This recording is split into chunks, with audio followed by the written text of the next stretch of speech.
அன்புக்குரியவர்களுக்கு வணக்கம். எல்லோரும் எப்படி இருக்கீங்க? நம்ம இன்றைக்கி ஒரு ப்ரான் ரெசிபி தான் பார்க்க போகிறோம். கிரேவி எப்படி செய்யலான்னு பார்க்கலாம் வாங்க. கடாய் வச்சு எண்ணெய் ஊற்றிட்டு சோம்பு போட்டுக்கோங்க. சோம்பு பொரிஞ்சதுக்கப்புறமா வெங்காயம் சேர்த்துக்கோங்க. பெரிய வெங்காயம் ஒன்று, சின்ன வெங்காயம் கொஞ்சம் ஒரு கைப்பிடி போல் சேர்த்துருக்கேன்.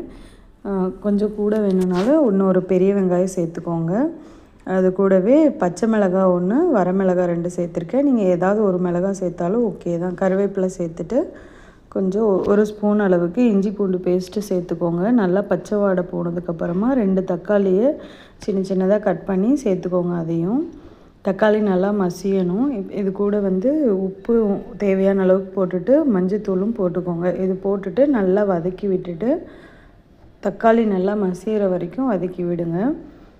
வதங்கினதுக்கப்புறம் இதில் காரத்துக்கு 1 ஸ்பூனு மிளகாத்தூளும் 3 ஸ்பூன் கொத்தமல்லி தூள் சேர்த்துருக்கேன். உங்களுக்கு கிரேவி எந்த அளவுக்கு வேணுமோ அந்தளவுக்கு கொத்தமல்லி தூள் சேர்த்தோ குறைச்சோ போட்டுக்கோங்க.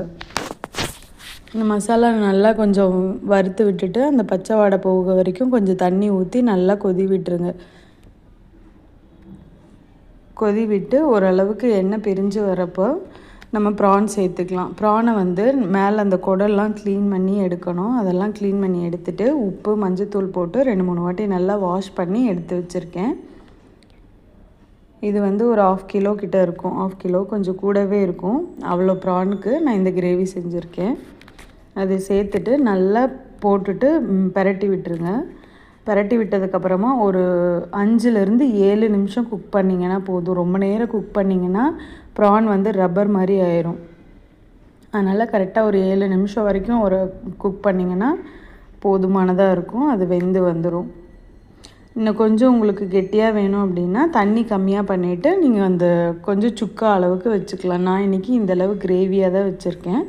சாதத்துக்குங்கிறதுனால இது நல்லா இருக்கும்னு சொல்லி இது மாதிரி வச்சுருக்கேன். நீங்களும் கண்டிப்பாக ட்ரை பண்ணி பார்த்துருங்க. இது கண்டிப்பாக டேஸ்ட் சூப்பராக இருக்கும். ஆக்சுவலாக எனக்கு ப்ரானே சாப்பிட்டதில்லை, பிடிக்காதுங்க. பட் இப்போ நான் இங்கே சாப்பிட்டு பழகியிருக்கேன். அவ்வளோதான், நம்மளோட கிரேவி ரெடி ஆகிடுச்சு. கொத்தமல்லி இலை தூவிட்டு இறக்கிட வேண்டியதுதான். சூடான சாதத்துக்கு சூப்பராக இருக்கும். கூட ஒரு அப்பளம் வேணும்னா வச்சுக்கோங்க, இல்லை வெறுமனே சாப்பிட்டாலும் ஓகே தான். கண்டிப்பாக நீங்கள் ட்ரை பண்ணிவிட்டு எப்படி இருந்ததுன்னு கமெண்ட் பண்ணுங்கள். வீடியோ பிடிச்சிருந்தா லைக் பண்ணுங்கள். இன்னும் சப்ஸ்கிரைப் பண்ணாமல் இருக்கிறவங்க சப்ஸ்கிரைப் பண்ணிவிடுங்க மறக்காமல்.